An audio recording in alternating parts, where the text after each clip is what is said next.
আয়োজিত 15 বছর প্রতি আজকের এই জাতীয় সমাবেশের সংগ্রামী সভাপতি বাংলাদেশ খেলাফত মজলিসের মুহতারাম মহাসচিব, বাংলাদেশ খেলাফত যুব মজলিসের মুহতারাম কেন্দ্রীয় সভাপতি, বর্তমান বিশ্বের সবচেয়ে জনপ্রিয় ও নন্দিত নেতা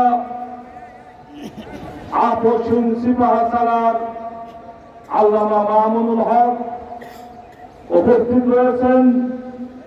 আজকের জাতীয় যুব সমাবেশের প্রধান অতিথি বাংলাদেশ খেলাফত মজলিসের মুহতারাম আমির, বিশিষ্ট রাজনীতিবিদ ও শাইখুল হাদিস আল্লামা ইসমাইল নূরপুরী সহ বাংলাদেশ খেলাফত মজলিসের কেন্দ্রীয় নেতৃবৃন্দ, বাংলাদেশ খেলাফত যুব মজলিসের নেতৃবৃন্দ, আমার সামনে উপস্থিত সাংবাদিক ভাইয়েরা এবং তৌহিদি জনতা, সংগ্রামী ভাইয়েরা আমার, আমরা দীর্ঘ 15টি বছর এ যুগের ফেরাউন, এ যুগের নমরুদ, ফ্যাসিবাদ স্বৈরাচার খুনি শেখ হাসিনার বিরুদ্ধে আমরা আন্দোলন সংগ্রাম করেছি। এই খুনি শেখ হাসিনাকে বিতাড়িত করার জন্য এই 15 বছর 2013 সালে শাপলা চত্বরে আমরা রক্ত দিয়েছি, জীবন দিয়েছি এবং শত শত মানুষকে শহীদ করা হয়েছে। এমনি ভাবে বিভিন্ন আন্দোলনের সময় আমরা ইসলামপন্থী জনতা বারবার গ্রেপ্তার হয়েছি, আমরা গুণের শিকার হয়েছি, হাজার হাজার মানুষ বন্ধুত্ব বরণ করেছে। সর্বশেষ জুলাই আগস্টে ছাত্র জনতার গণ অভ্যুত্থানের মাধ্যমে এই খুনি শেখ হাসিনার বিদায় ঘটেছে। আগস্ট মাসের 5 তারিখে খুনি শেখ হাসিনা আওয়ামী লীগের নেতা কর্মীদেরকে ভবিষ্যৎ অন্ধকারে ফেলে রেখে সে তার পরিবারকে নিয়ে তার প্রিয় দেশ, তার পূর্ব দেশ ভারতে আশ্রয় নিয়েছে। কিন্তু খুনি শেখ হাসিনা ভারতে বসে অত্যাধুনিক বাংলাদেশের বিরুদ্ধে ষড়যন্ত্র করে যাচ্ছে। আমরা লক্ষ্য করেছি এই খুনি শেখ হাসিনার দোষর আমাদের প্রশাসনে, পুলিশ প্রশাসন, জনপ্রশাসন সব জায়গায় এই খুনি শেখ হাসিনার রেসপেন্সার এবং দোষররা এখনো বিরাজমান।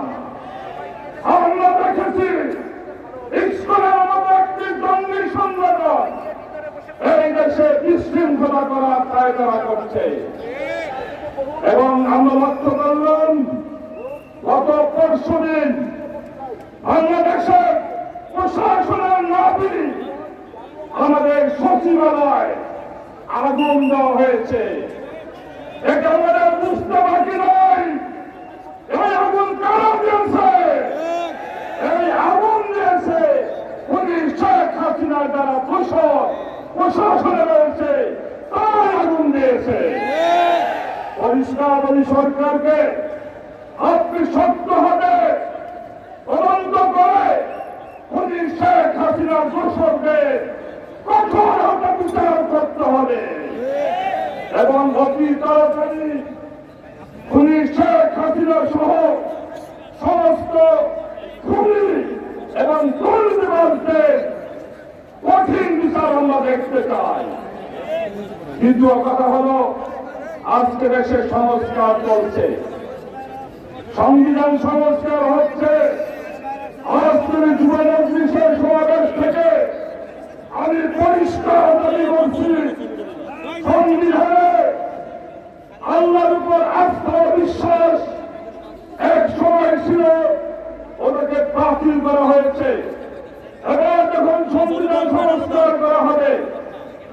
সংবিধানে আল্লাহর উপর পূর্ণ আস্থা বিশ্বাস স্থাপন করতে হবে। সংবিধানে এমন একটি ধারা সংযোজন করতে হবে, এই বাংলাদেশে যখনই কোন কোরআন সুন্নাহ বিরোধী আইন পাশ করা হবে, সকল এই কোরআন সুন্নাহ বিরোধী আইন বাতিল বলে গণ্য করা হবে। সবাই ভাইরা আমার, আমরা চাই আগামীর বাংলাদেশ খেলাফতের বাংলাদেশ, আগামীর বাংলাদেশ ইসলামী রাষ্ট্রের বাংলাদেশ। তাই আমাদের নেতা আল্লামা মাহমুদ হকের নেতৃত্বে আগামী ইসলামী বাংলাদেশ গড়ার জন্য আপনারা কাকে রাজি আছেন? ইনশাআল্লাহ ইনশাআল্লাহ আমাদের রহমান আল্লাহ মাহমুদ হকের নেতৃত্বে খোদার জমিনে খেলাফত কায়েম করেছেন ইনশাআল্লাহ। আমি আপনাদেরকে সেই সুন্দর খেলাফত